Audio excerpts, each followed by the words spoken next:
as you can see according to the program, for remarks from our distinguished panelists. And thereafter, we will be opening up for a Q&A session. I'd like to, right at the outset, encourage you to start posting your questions on the chat group. We'll be monitoring the chat group, and we will give preference first to those who post their questions in the chat group. So without any further ado, let me introduce our esteemed panelists today, starting with, firstly, Dr. Ngozi Okonjo-Iweala needs no introduction. She's the Director General of the World Trade Organization. All these colleagues that I introduced have been pivotal partners in getting us to the point where we've arrived today. Also gives me great pleasure to introduce Dr. Matshidiso Moeti, who is the Regional Director for Africa of the World Health Organization. Also gives me great pleasure to introduce Dr. John Nkegasong, who is the Director for the African Center for Disease Control and Prevention, followed by Mr. Strive Masiyiwa, who is the African Union Special Envoy for COVID, as appointed at the time by President Ramaphosa in his capacity as AU Chairman. Strive is also the head of the African Vaccine Acquisition Task Team. Also gives me great pleasure to introduce to you today Professor Benedict Arama, who is the President and Chairman of Afreximbank and is also the Deputy Lead of ABAT. Next up is Dr. Adrian Thomas. Dr. Thomas is Vice President for Strategy and External Affairs, Global Public Health for Aspen's partner, in this instance, Johnson & Johnson. And lastly, may I introduce to you Dr. Stephen Saad, who is the Aspen Group Chief Executive and also the co-founder of Aspen Pharmacare. So welcome to all of you, and thanks very much for making yourselves available. As I indicated, we would not have arrived at this point if and were it not for all your interventions along the way. So I'm going to call on firstly Dr. Adrian Thomas, to give some remarks from Johnson & Johnson. But Adrian, before you go, I should note one very important apology, and that is from President Cyril Ramaphosa, who is traveling between Nigeria and Cote d'Ivoire on a state visit. He would like to have been part of this panel today, but is obviously in mid-air. He has nonetheless contributed by way of a statement which finds its way in the press release that has been sent to all our colleagues in the media. So Adrian, may I invite you to offer some comments on behalf of Johnson & Johnson.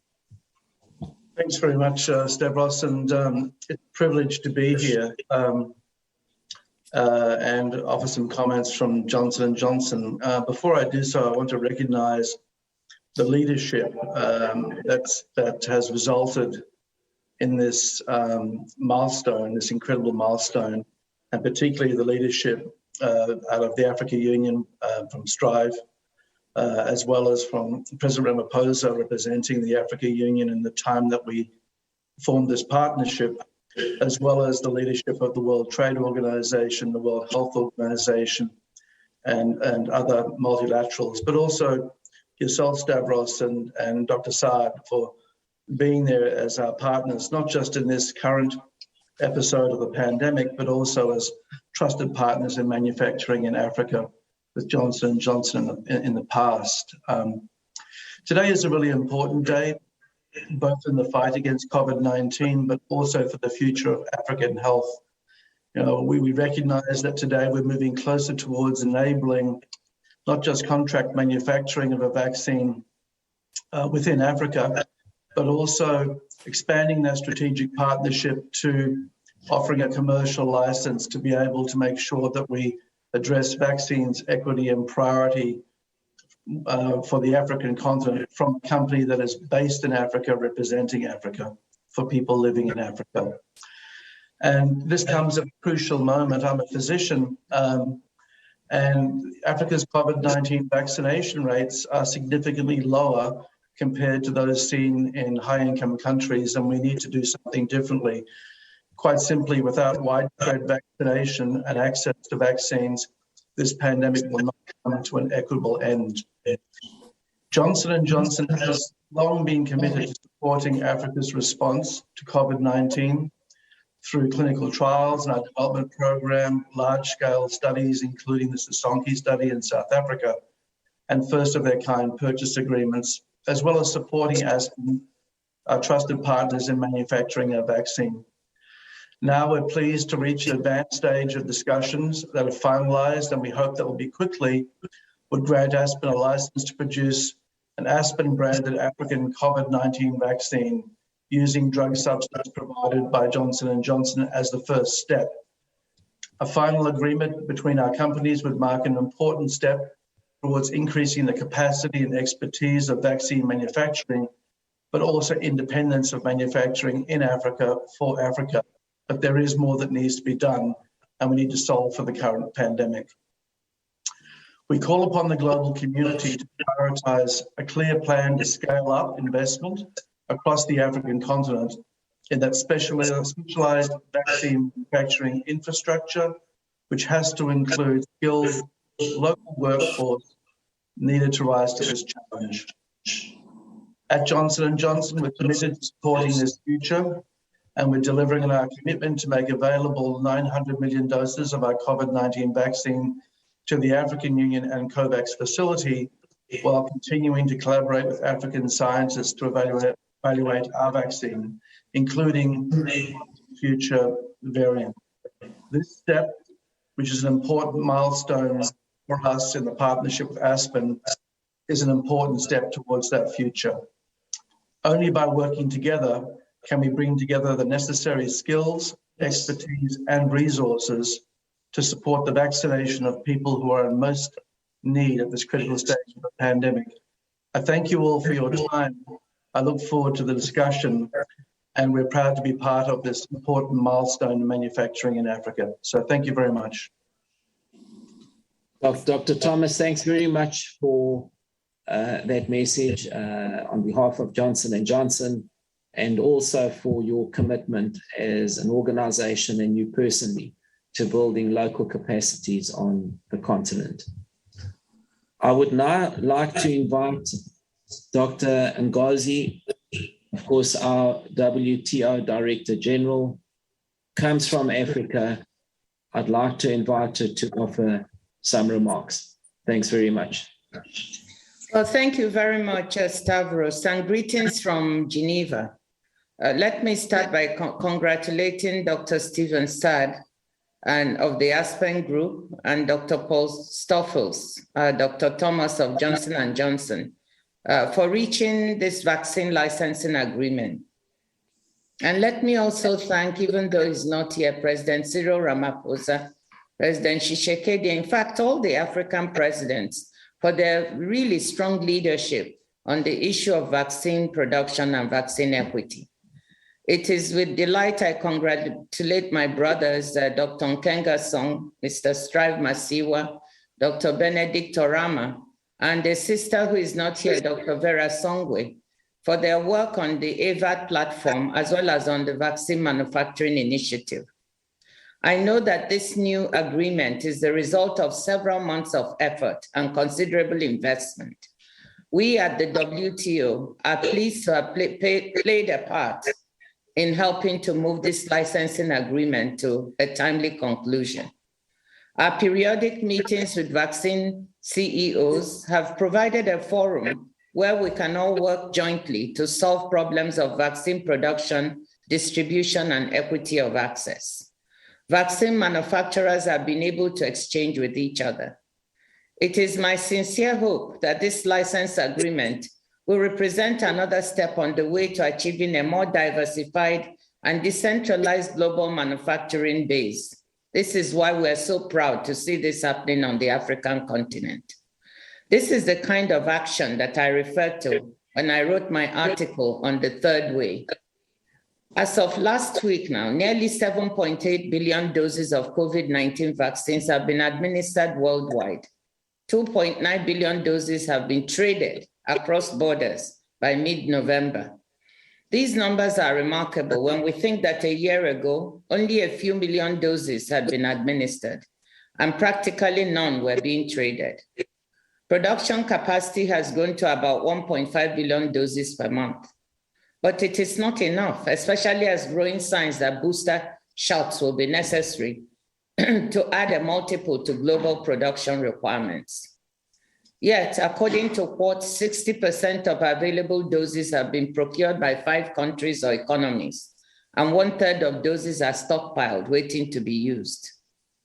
The emergence of the new variant Omicron, which forced us to postpone our ministerial conference scheduled for this week, is another sign that we need to ramp up our work to foster vaccine equity. Only about 3% of people in low-income countries are fully vaccinated, 7% of people in Africa, compared to over 2/3 in developed countries. Omicron underscores what has been clear since the Delta variant emerged in spring. The longer large numbers of people remain unvaccinated, the greater the risk that new viral mutations will arise and threaten people's lives and risk global economic recovery. This is also one of the reasons why we must quickly conclude the discussions on technology transfer and intellectual property waivers at the WTO so as to come to a pragmatic solution. Trade and cross-border supply chains remain essential to manufacture and access of COVID-19 vaccines and other countermeasures. At the WTO, we will continue our work to monitor COVID-19 related trade measures and supply chain bottlenecks, and give governments around the world tools to make informed policy decisions. Many of the information tools we have been able to develop involved constructive collaboration with the private sector, as well as with WTO members and other stakeholders. We value these partnerships and the trust that they represent. South Africa is one of the 10 countries around the world producing and exporting COVID-19 vaccines. Before the pandemic, 80% of the world's export of vaccines of all types came from 10 countries. Today, 100% of traded COVID-19 vaccines come from 9 countries or 9 economies, if we count the European Union as one.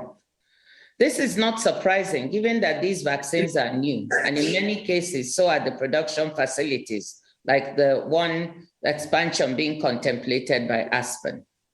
But the concentration underscores how much work we have to do to achieve a global vaccine manufacturing base that is sufficiently diversified as to be able to handle multiple simultaneous national crises in a future pandemic.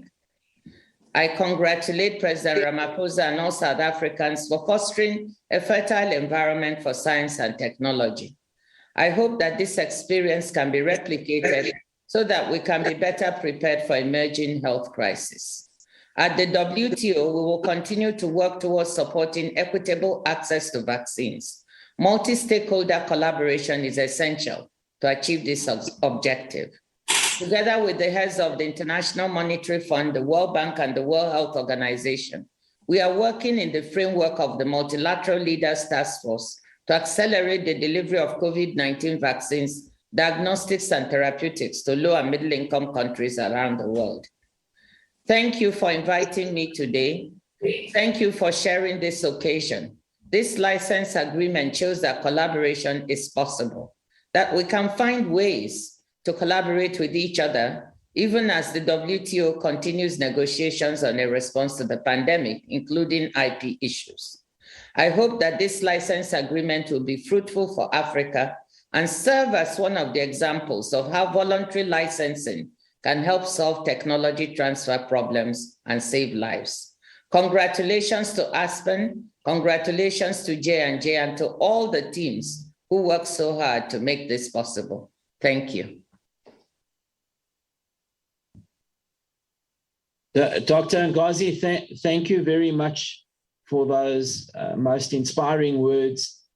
You have demonstrated extraordinary leadership during this pandemic, and in particular, your energy around solving a problem is certainly something that inspired all of us and was important in getting us to this point. You've used your convening power extremely constructively to bridge the gap between health and trade and industry. And you've done so very effectively. And for that, we are most grateful. So thanks very much. May I invite our colleague, Dr. Matshidiso Moeti, who hails from Gaborone, just north of our borders. She is, as I said, representing the World Health Organization. Over to you, Dr. Moeti. Thank you. So thank you very much. First of all, it's such a great pleasure for me to be part of this occasion of the announcement of the J&J and Aspen COVID-19 licensing agreement.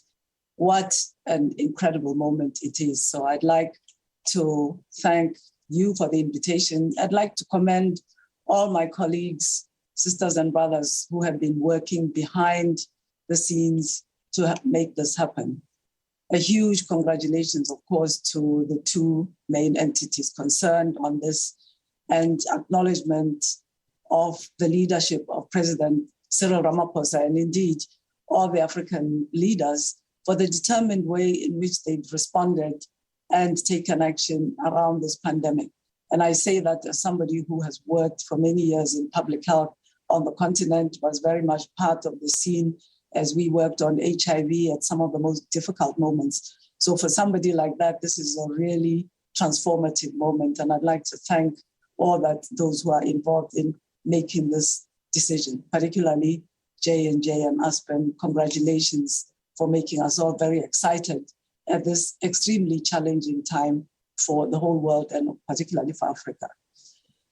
What is happening today is going to make a significant contribution to transforming production of vaccines and essential health tools in Africa. I'm quite convinced.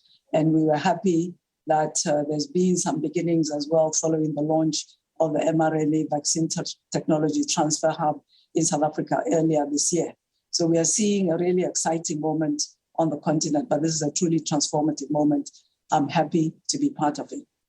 As we are speaking now, the world's ministers of health are meeting, some in person and some virtually, in Geneva in a special session of the World Health Assembly, considering the establishment of the development of a global instrument for better convergence of member states' collective action on pandemic preparedness, including diversifying the manufacture of therapeutics, vaccines, and diagnostics.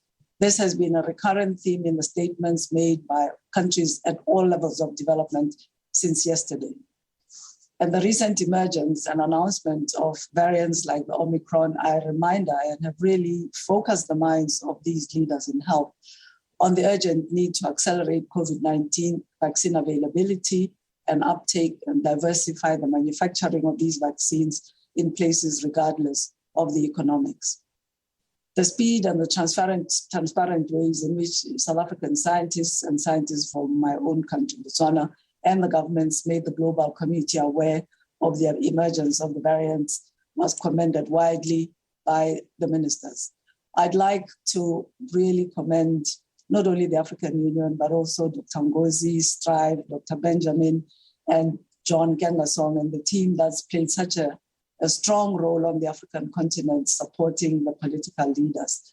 It is absolutely important that we work together to reduce the extreme vulnerabilities of the supply chain on our continent, which relies on imports to meet between 70 and sometimes 100% of our demands for medicines, vaccines, and other health projects.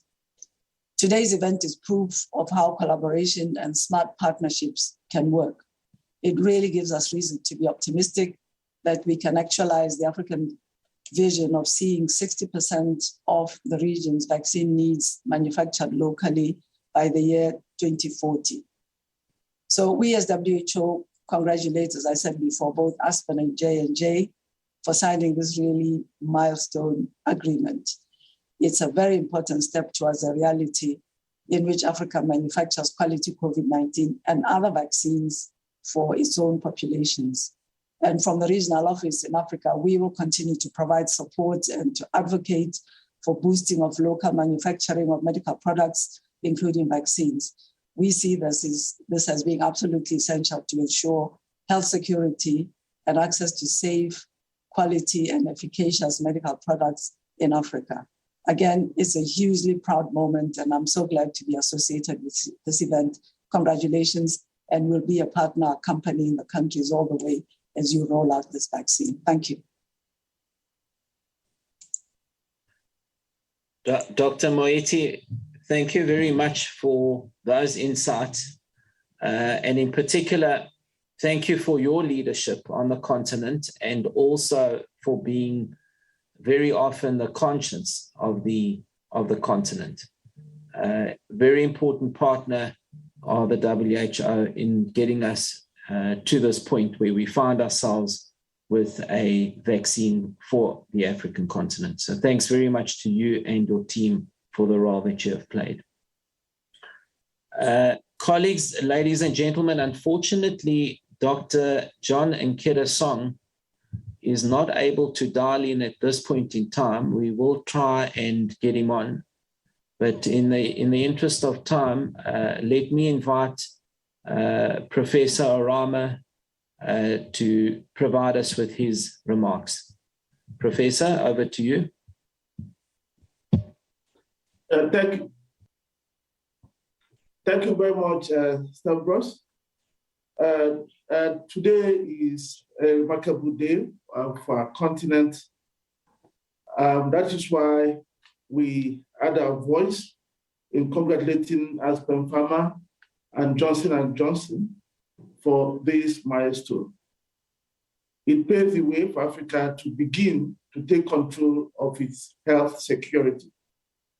It provides the opportunity to chart our own course or how to deal with the pandemic rather than relying on others.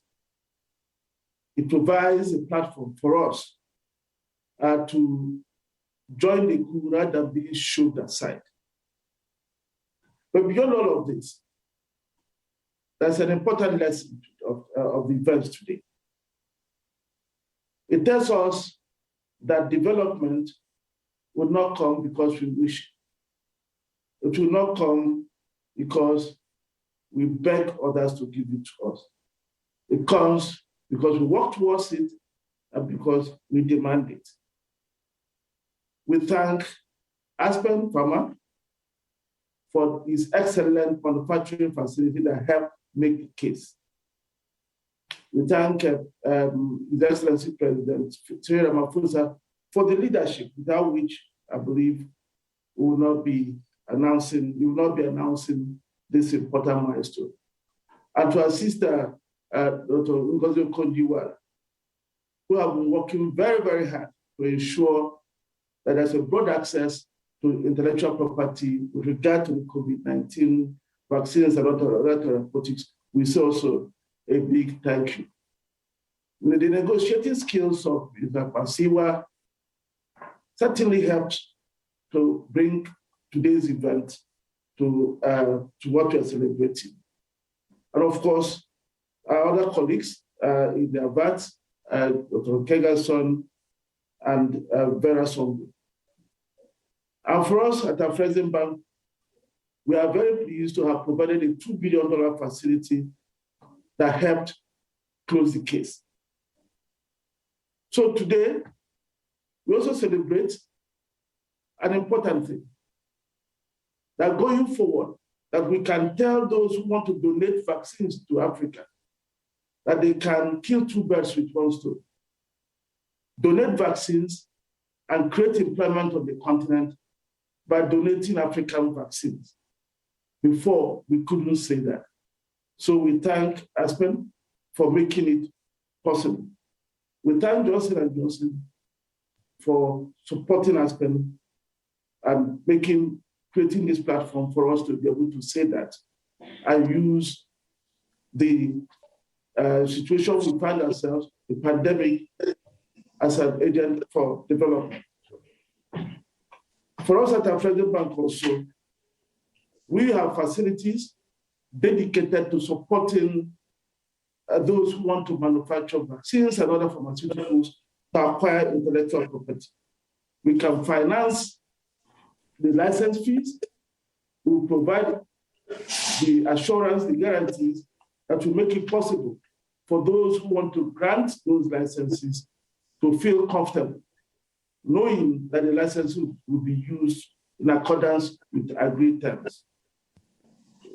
Congratulate you once again, Aspen and Johnson & Johnson, and hope that this event will now mark the turnaround Africa needs as we move forward post the pandemic. Thank you. Professor, thanks very much indeed to you as well. And the dual role that you played, firstly, the role of the bank, which has been critical in getting us to this point, and also your support for the tireless work that Strive Masiyiwa has been carrying out for and on behalf of the continent. They say behind every force is the support, and you have provided that support to Strive. So thank you very much for your contribution as well.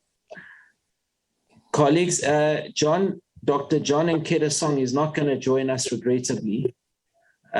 So he does, I have just spoken to him. He sends his apologies. And of course, he's very excited, he says, at this development. He calls it a game changer for the continent. And I'm sure we will have the opportunity to engage with Dr. Nkedasong at a future time around what this development today means for the continent. So with that, may I invite Mr. Strive Masiyiwa, who is the African Union Special Envoy for COVID and also the head of AVAT, to give us some of his comments. Thank you, Strive. Over to you. Thank you so much, colleagues, for those wonderful statements. And let me begin again by also congratulating Johnson & Johnson and Aspen on this historic day. I guess if you may allow me, I would like to give a bit of history to how we got to this momentous occasion today. It's almost a year to the day when President Ramaphosa chaired a meeting of the Bureau of Presidents, at which we were directed to create the Africa Vaccine Acquisition Task Force, which was a special committee chaired by the president himself, with a specific duty to purchase vaccines, not to mobilize donations, but to go out and purchase at least 50% of the target set by the leaders. That 50% is 450 million people in Africa. Our expectation has always been that the other 50% would come through the COVAX facility as the donors behind them have promised. So AVAT is a structure set up by the African heads of state to purchase vaccines. As soon as the task force was set up, we immediately began to engage the global suppliers whose vaccines were showing the most progress. You all know who the big vaccine suppliers were. And after meeting with the suppliers, it became very clear that Africa was going to find it difficult to buy vaccines, particularly in 2021, because the major industrial countries had already purchased those vaccines and purchased all the production capacity that was available from the key vaccine manufacturers. When we reported back the challenge we were facing to President Ramaphosa, I really specifically remember that he said to me, "Are you aware of this agreement between Johnson & Johnson and Aspen for Aspen to manufacture vaccines for Johnson & Johnson?" And I said, "No, Mr. President." He said, "Well, I want you to meet Stephen Saad. He's the CEO and co-founder of Johnson & Johnson." And immediately the president's office set up the meeting between myself, Stephen Saad, and members of AVAT. And we were absolutely surprised to find that we had a company in Africa which was already set up to produce 250 million doses on behalf of the Johnson & Johnson company. I actually thought it was some kind of hoax. I said, "Can you really do it?" They said, "Yeah, we have the capacity to produce vaccines. And we are already contracted to produce 250 million for Johnson & Johnson." We reported back to the president, who said, "Okay, I want to meet with the Johnson & Johnson management team." And you all know the history. Johnson & Johnson had already committed some of those vaccines to the European Union. But we were able to negotiate with Johnson & Johnson to purchase much of that production.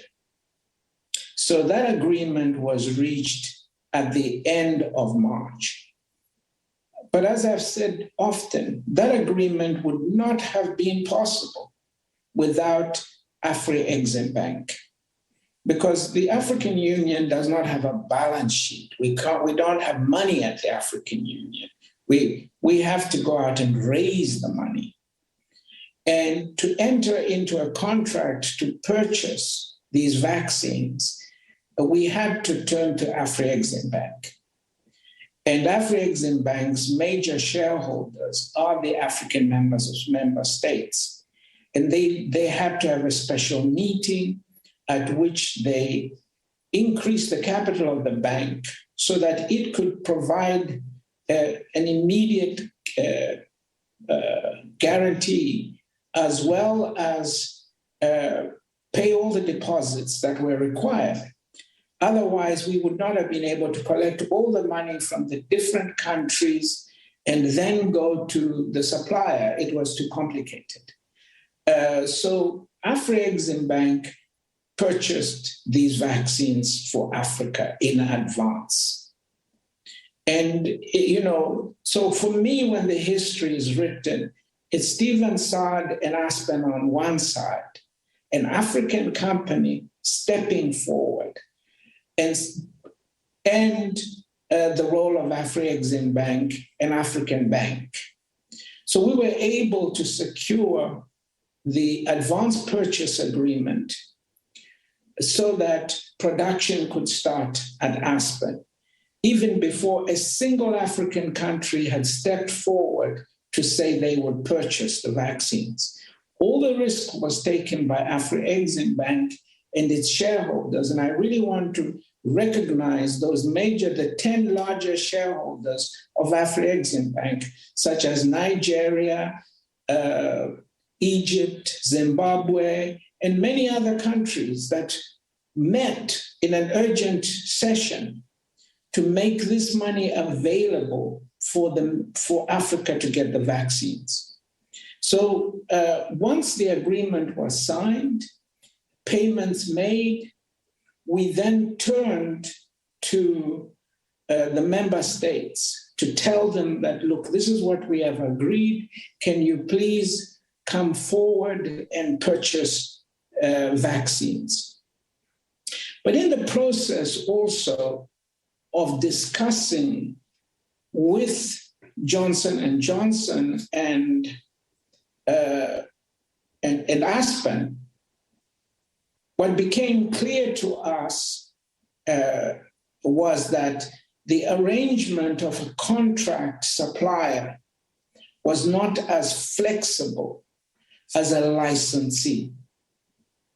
So President Ramaphosa then asked for a meeting with the chief executive of Johnson & Johnson and said to him, look, we would like you to consider licensing Johnson and Aspen to produce this vaccine as an African vaccine with end-to-end all the way to substance manufacture.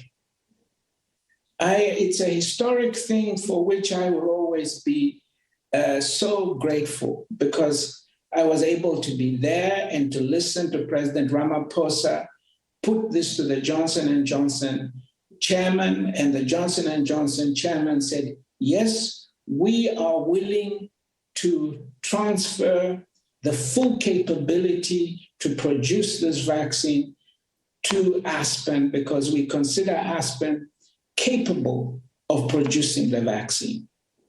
So began the negotiations.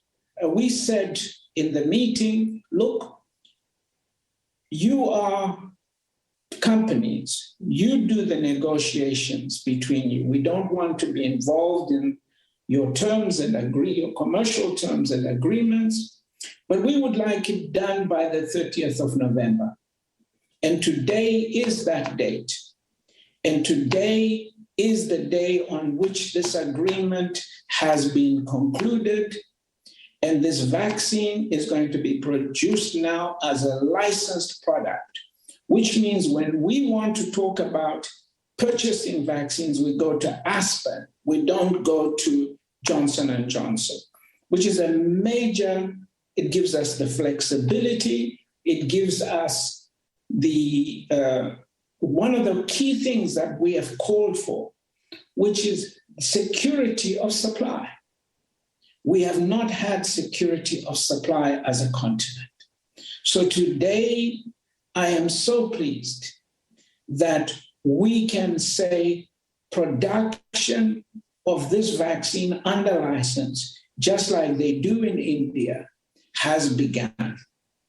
And so it behoves on me to also now call on people like Gavi, who are major buyers, to say it is now time that when it comes to the purchase of vaccines, you come to Africa first.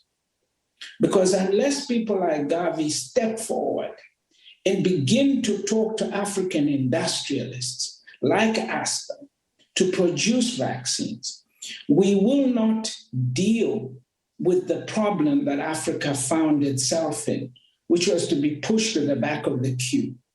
This problem was those with production assets are the ones who currently control the supply of vaccines.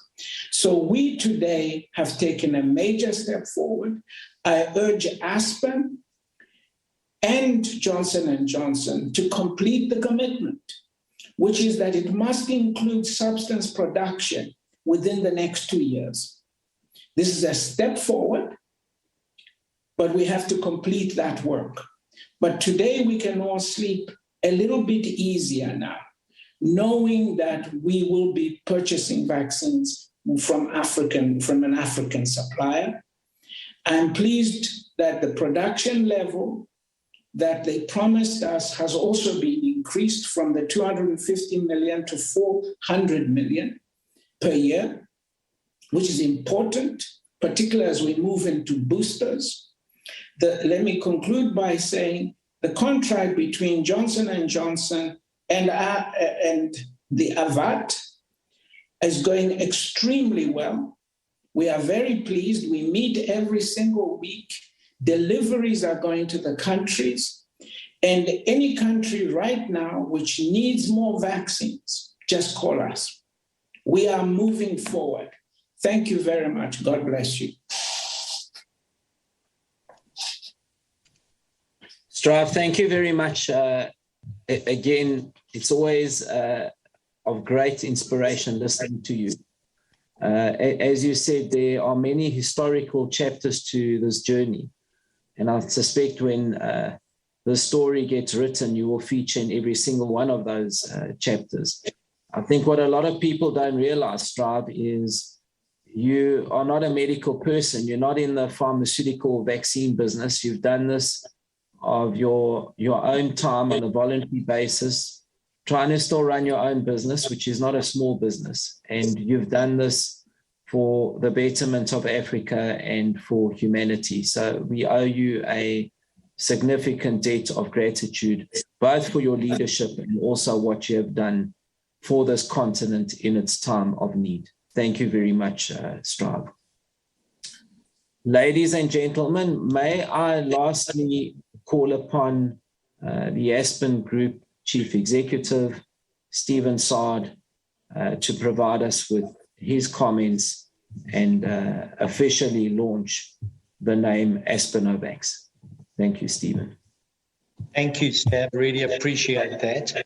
I think I need to start also by just thanking everybody who's been a part of this. I mean, the J&J team, when trusting us and demonstrate and giving us an opportunity to demonstrate, which was critical because I heard this so many times, but to demonstrate that we've got world-class capabilities and they exist in Africa. To that end, I've got to thank Dr. Paul Stoffels, who led the J&J team into Africa, together with Jacques Peters and Adrian on the screen as well, who've been incredibly supportive together with the rest of the J&J team. And without whom, we really wouldn't be here today. I'd also like to make special mention of the WTO and WHO. WTO headed by Dr. Ngozi and Dr. Moeti, who's representing WHO today. You know, Dr. Ngozi, I was trying to work out while you were talking how many of these webinars I've been on with you and the teams. I think I'm in double digits now, and that's just the absolute commitment that you've had. And thank you for your leadership in getting all the private sector and public sector together and making it a discussion and a team to work together, and we didn't point fingers at each other. And it's certainly, we've seen reallocation of vaccines and many very important drivers in terms of access because of those meetings. So thank you so much, and thank you also for your commitment to the continent. Mostly, I must reserve my thanks for the African continent leaders who really have demanded that our continent is not ignored. I mean, Strive does have a day job. He's got a pretty serious day job. He's a very, very serious job, and he wasn't letting it stay down. So Strive, I've got to tell you, you really galvanized us all. And I think for all of us panelists on here, the African panelists, you really gave us pride in our continent and what can be done and in a decisive way. We've had key role players out of the African Union. Many of you have mentioned our President Cyril Ramaphosa, who headed the African Union and was really demanding of having our own independence. And we must thank him. And at a local level, I must thank the Health Minister, Dr. Patla, and Mr. Ibrahim Patel, who've really pushed local manufacturing and given us support in South Africa. Of course, it's a pity not to have Dr. John from the CDC here. He led the continent's fight against this pandemic. Prof. Benedict and Strive at AVAT. What can we say about AVAT? This team really assembled their own financing, ready to get a seat at the table without a begging bowl. And that just made us just feel like we've all just taken a step up in Africa. They showed real leadership and support for African solutions. You know, Strive gave you a history of what went on here. I think if you gave him another 5 hours, he could tell you, but he really ensured that we could no longer be ignored. And together with Prof. Benedict behind him, they put together solutions and demanded a seat at the table. Of course, I must stress our real heroes are the Aspen and the J&J factory teams who collectively have and are delivering millions of vaccines every week. I was happy to hear Strive, that you continue to getting these vaccines and you're calling for countries to take them from you. We really have progressed from where we were in the initial stages. And these vaccines are for our continent. And really, as I said earlier, dispelled any myths that Africa cannot be home to sustainable manufacturing supply. I'm not going to cover much of what many have done, but we have witnessed inequitable access to vaccines globally, and there's a fault line. It's not necessarily rich and poor only. It's the fault line really are those with capacity versus those without capacity. In Africa, we import 99% of our vaccines, and exposure to this risk was no more starkly demonstrated post the suspension of exports from India. And that was probably one of the single biggest reasons for our delay in getting access in Africa. The solution to this has to be regional capacitation. I think we've been enough with Dr. Ngozi, enough on WTO, and I think we've all come to the same conclusion. If we want early access, you need regional capacitation. Aspen's made over 120 million vaccines to date. Almost all have and will go to Africa, aside from those that obviously we had the problem with emergent API. If Aspen was not in Africa, would any of these doses have gone to the continent? I think not, with respect. More follow-up booster doses have been administered globally than vaccines across Africa. We really are grateful for the support we have received from J&J. It's been unstinting with technical teams here. And it's really given us the confidence as Aspen to boost our capacities from 300 to over 400 next year. And by the end of next year, we'll have to get to annualized of 700 million.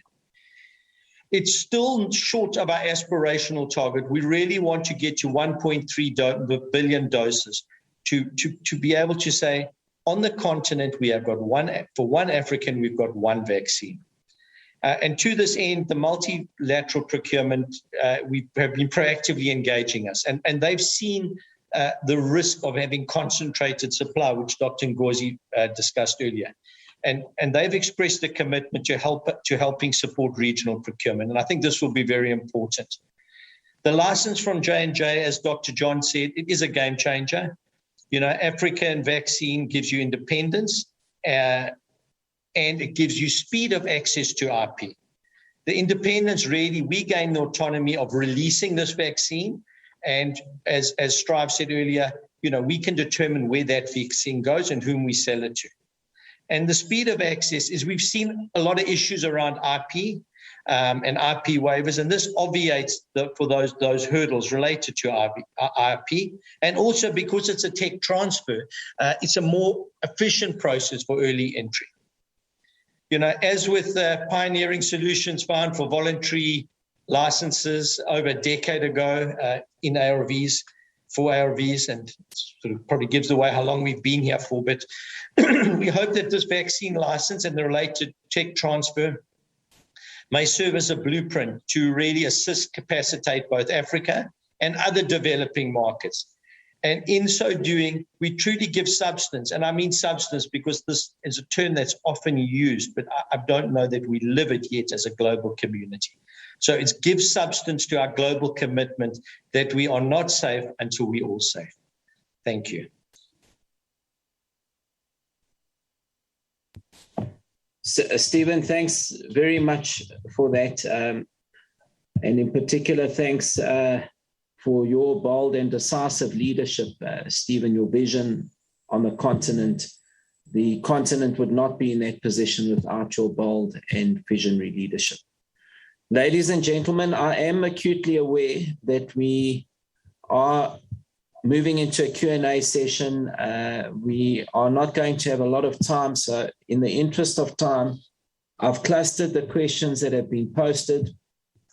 Many of them have already been responded to when the speakers gave their various inputs. So I'm going to direct some of the outstanding questions as they came along. Can I start off with Dr. Thomas first?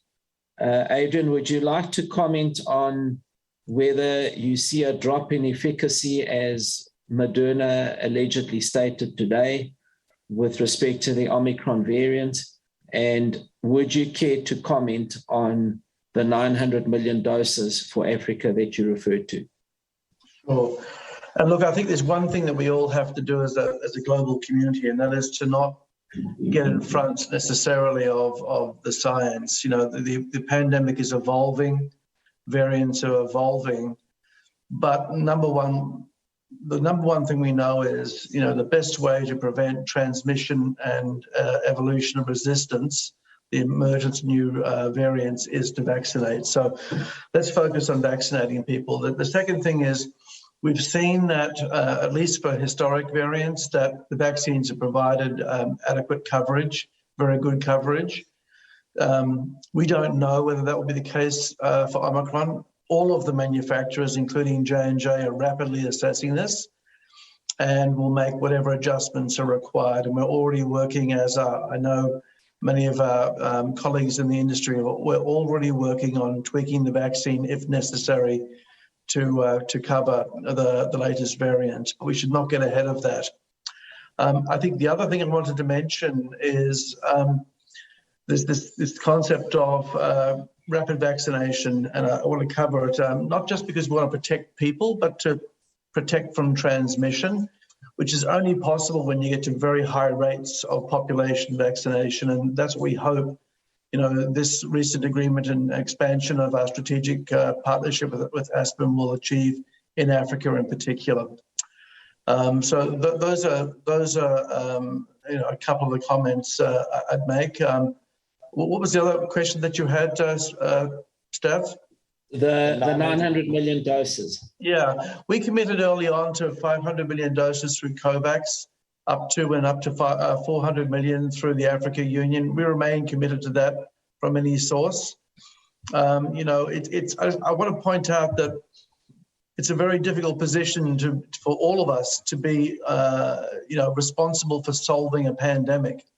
And so we all have to play our part. We are absolutely committed to it. We have had our challenges, which I'm sure everyone's very well aware of. And with the assistance of partners like yourselves and Aspen, but also with the assistance of the Africa Union, the CDC, Afreximbank, WHO, UNICEF, Gavi, COVAX, and other governments we're trying to solve. And so we have to keep our eye on the ball, which is we've got to get through the acute 12 to 24 months of vaccinating people. If we need new vaccines, we'll create new vaccines. But right now, let's continue to vaccinate, and we're actively investigating whether we see, you know, any inherent issue with the current Omicron variant. I do want to call out South Africa's leadership. You know, we have a very, very large healthcare worker study, almost 400,000 people in South Africa, and we've just started working with them on boosting after 8 to 12 months. And that cohort, almost 500,000 people, is going to provide incredible evidence about real-world effectiveness. And so we expect some more information on that in the next, you know, three or so months.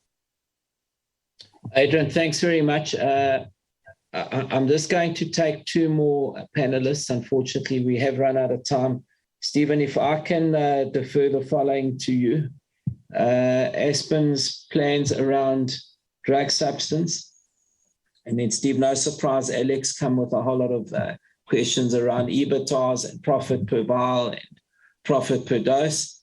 So can you speak a little around the economics, if you can, and also a question around CapEx? Sorry, and Steve, I'm going to ask you to comment on one other thing, which is where is Aspen with respect to the legal liabilities and regulatory approval. Sorry, if you could take all of those together, Steve. Thanks. So I think the position we're in now is that we have agreed the key critical points.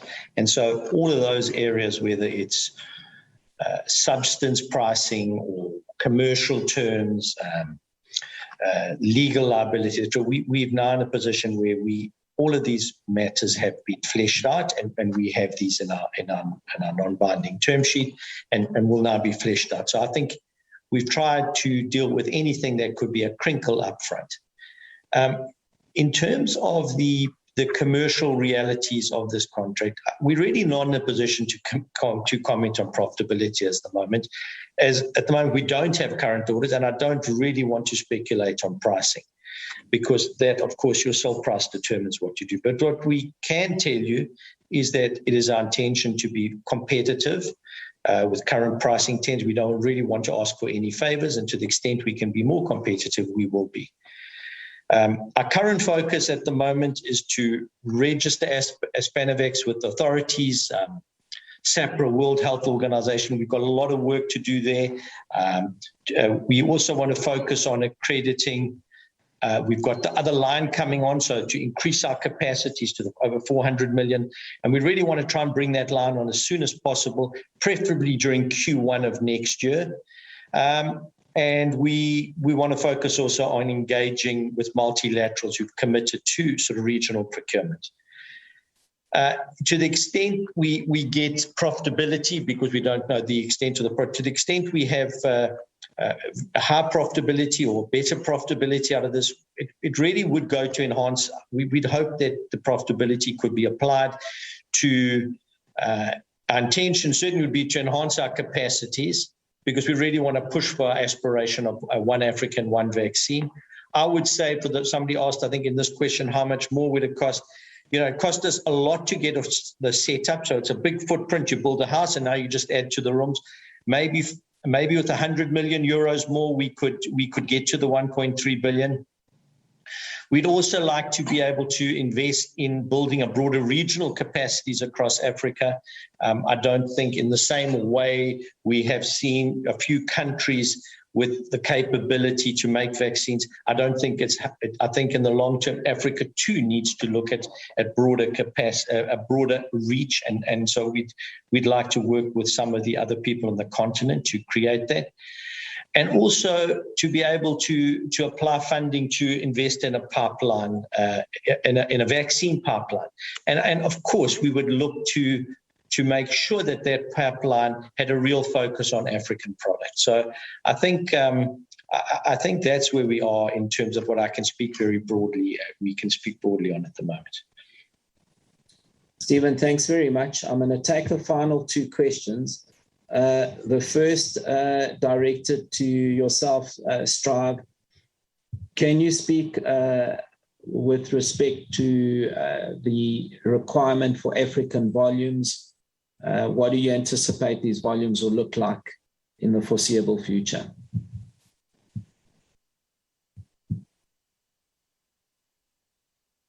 Strive, you're on mute. If you can unmute. Thank you, Stavros. Thank you for that question. Let me just say that the target set by the WHO is 70% of our population. We use a straight line. So that is 900 million people. If we use a double dose type vaccine, we need 1.8 billion. If we use a vaccine like the Johnson & Johnson, which, by the way, is the favored vaccine amongst the African countries. They've made it absolutely clear that they prefer this vaccine, both in terms of its ease of application, because it's a single dose vaccine. It's the only one operating under those guidelines from WHO. So we need, our own mission is to deliver at least 50% of our requirement, which is 450 million people. So we've ordered 400 million. some of which we will now sit down with you to discuss the final orders and contracts as we have agreed. So we expect that Africa will need to first meet the 70% target set by WHO between AVAT and COVAX. We work very closely together because it's a 50-50 deal. And we've already asked COVAX that now that Aspen is producing under license, they must also place orders with Aspen. And we're asking them to join us and meet at least a 50% order book of what Aspen will produce. So beyond the initial 70%, depending on what guidelines my sister, Dr. Moeti, tells us, because we act on their guidelines, they will give us guidelines on the annual booster. But you all know from public media that you're going to have at least a boost once a year. That seems to be the emerging consensus. So for those of you who are from the business world and are trying to calculate what our demand is for the vaccine, I imagine Africa should comfortably, on its own, be able to take most of this production. So you're our default vaccine until some of the other promises to manufacture in Africa become concrete. This is our default vaccine because it's produced, it's got an African name. Stephen, please lower your head so that the world can see. Step away, please. That is called Aspenovax, Dr. Moeti. Have you seen anything more beautiful in your life? Aspenovax. Never ever. Never. And what you can't see underneath is what it says, they're caring for Africa. So that's right. It's our vaccine, our name. Thank you, Dr. Thomas. We have taken a bit of our embarrassment away because everybody said we couldn't do it. You see, we can produce it, Dr. Moeti. Go tell Dr. Tedros that all the orders now must begin with Aspenovax until we get another one. And donors should donate African vaccines. So African vaccines should be donated to Africans. Yes, African vaccines. Just give us the money now. Don't send us stuff that expires after 3 days. Just tell them, if you want to donate vaccine, please order. Can you come in here? Dr.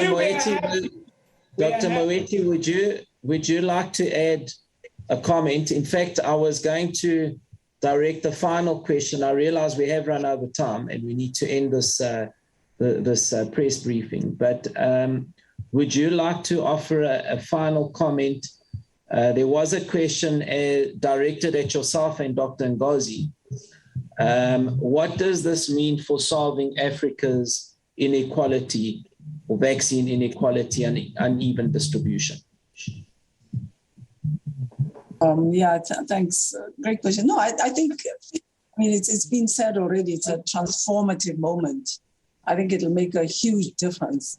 What then will consolidate it is part of what Strive was saying a moment ago. So it needs to meet on the other side the demand. The demand is certainly there, and it needs to be structured and organized, financed, and scheduled in such a way that it benefits from this really huge opportunity and what it offers as well in the future in terms of who is procuring vaccine on behalf of the continent, who is financing the vaccine procurement.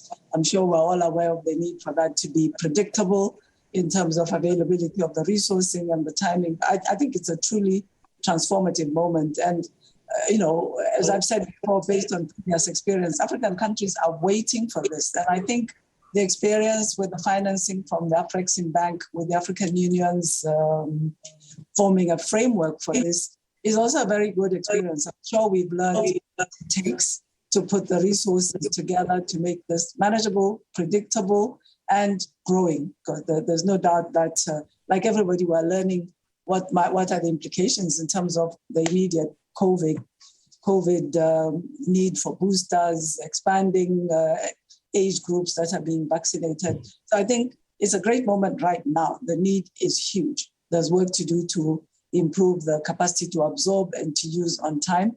And I think it's a very good predictor for the future if we take this moment for what it represents and look at the history behind where this has come from.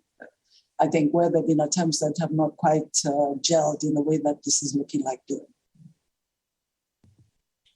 Okay, Dr. Moeti, thanks very much. That's the final word from the panelists. All that remains for me is once again to thank you on behalf of both the board of directors and the management of Aspen Pharmacare.